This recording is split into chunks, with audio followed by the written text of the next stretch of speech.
Mabuhay, this is Bob from Love Beyond the Sea. Today, 3 reasons a Filipina might continue to send money back home to her family when she shouldn't.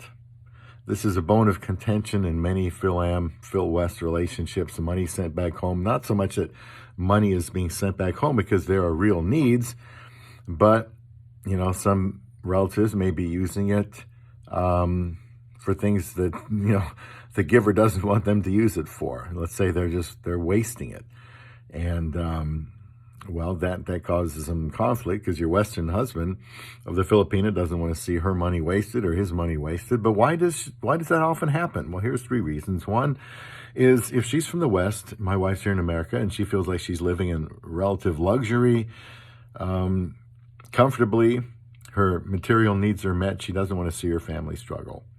So that's kind of hard to do. And in the meanwhile, in so doing, some money may get misappropriated, but they do it anyway. They just think it's just not fair, and they don't want to see them living and struggling when she isn't. So that's one reason. Another one is guilt.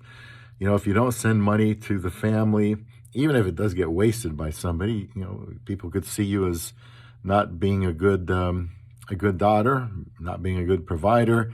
Maybe some of the Philippines feel like they deserve to have money to blow on stuff they shouldn't be. I don't know, but sometimes money gets used differently than what it should be, and that angers a Western husband for sure. But still, the Filipina might do it anyway, even though she might be enabling somebody. She feels guilty. So there's some guilt.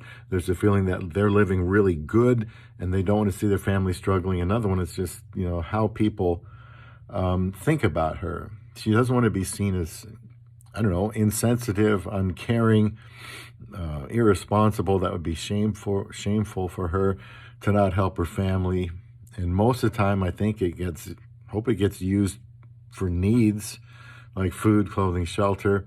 But beyond that, there's probably always going to be some chance of it being misappropriated. And all in all, she probably understands that, but I think those are 3 reasons why she might do it. Anyway, let me know if you can think of some others, if you agree or disagree of all of this. She might even be wanting her husband to kind of step in and say, no, don't do it. Blame me for it, but don't do it. Don't send it. That way he can be the scapegoat if she really doesn't feel like doing it, but feels pressure to give anyway. Those are just my thoughts. Let me know what you think here on Love Beyond the Sea.